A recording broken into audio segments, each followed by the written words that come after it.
A never-ending hangover after the mother of all binges. That pretty much describes the state of the U.S. banking industry. Every time one mortgage headache gets cleared up, another one starts. It's a key consideration for bank investors like Jason Tyler. Jason helps to oversee $6 billion at Ariel Investments in Chicago, and he is the firm's specialist on financials, not to mention a good friend of the InsideTrack. Jason, welcome back. Great to have you here. I know you're not in New York that often, and we're delighted when you're able to stop by. We reported yesterday, we here at Bloomberg, that the banks, the mortgage servicing banks, these are the banks that collect mortgage payments and issue mortgage statements, the big ones like Bank of America, JPMorgan, Wells Fargo, Citigroup, are on the verge of a settlement sometime in the next 10 days or so with the states and the feds over foreclosure gate robo-signing. The numbers, who knows what they're going to be. We've reported before that it might be a $20 billion settlement. Others are saying it could be as high as $60 billion.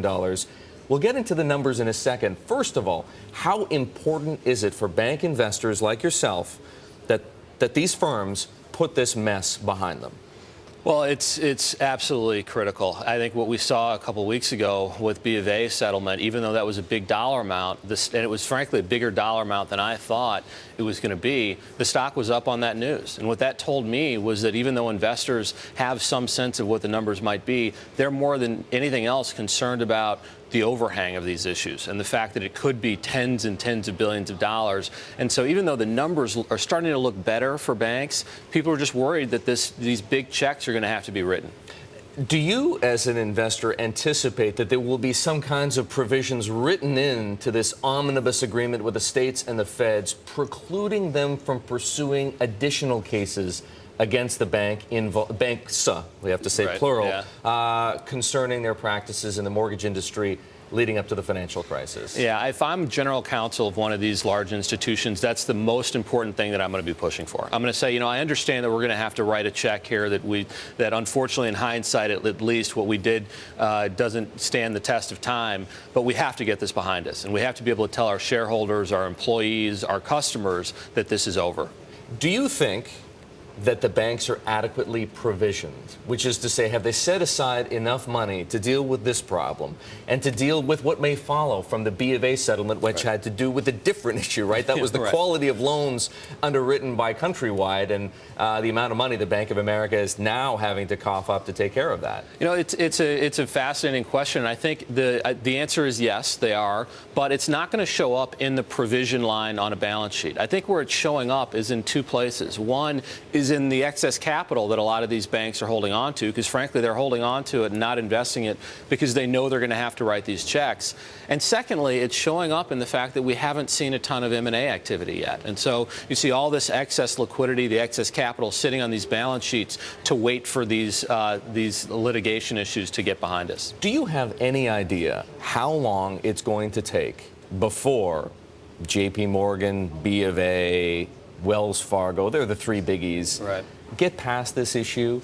Jamie Dimon from JPMorgan has warned us time and again that it's going to take a while. Do we yet know what a while is? We're starting to get there. I mean, I think everybody'd say it's going to take a long, it's unpredictable. But to be honest with you, Eric, I think in the next 12 months, a lot of this is going to be wrapped up. And I think the banks that are going to make it are going to start to look ahead and start to invest again. The banks that aren't going to make it are going to finally come to that realization and move on. We'll start to see M&A activity first with some of the banks that are a little bit weaker, that realize that they're not going to get shut down, but they're also not going to prosper.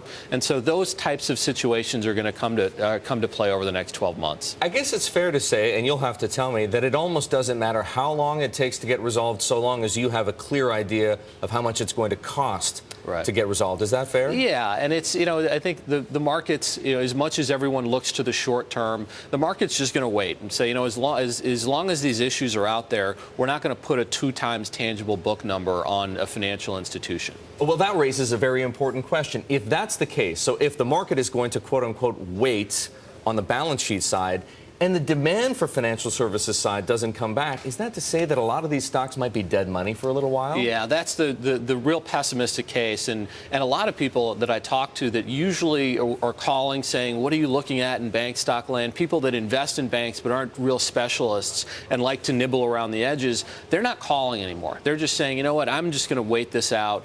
They're just apathetic, and they realize that in the short run, it's so unlikely that banks are going to double in value. And so they're saying, we're just going to wait until some of these litigation issues abate, and then we'll start to call and figure out what the good ones are. This is a conversation I've had with a guy I know you know, Tom Brown of Second Curve Capital, used to be the top-ranked bank analyst back in the late 80s, early 1990s. He says that they may be dead money for a while, and that's the way it's going to feel because he doesn't anticipate a catalyst of any sort that's going to sort of inject some life into bank stocks, say, in the next 6 to 9 months.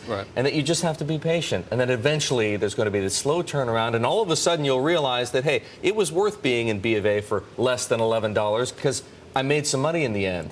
But it may take you a while to get there. Do you share a similar view? Well, no catalyst on the horizon? Yeah, I think, it's funny because as you were talking about the possibility of the European Central Bank raising rates, that's the one thing that really got my ears to perk up as I was waiting to come on. And so, interest rates could be that catalyst. And if we, you go all the way back to 1994, and rates were incredibly stable for a long time. And then all of a sudden we saw this kind of 100 basis point jump over a 12-month period.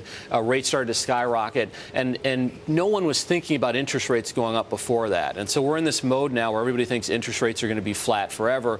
When they start moving up and you see some of the trust banks and some of the commercial banks start to post much better numbers and their net interest margin starts to expand dramatically, that'll be the catalyst that people are looking for. Great. Jason, it's so good to have you here in the Inside Track. Thanks. A waiting game, I suppose, but maybe there's something to look forward to out there in the world of bank stocks. Jason Tyler of Ariel Investments.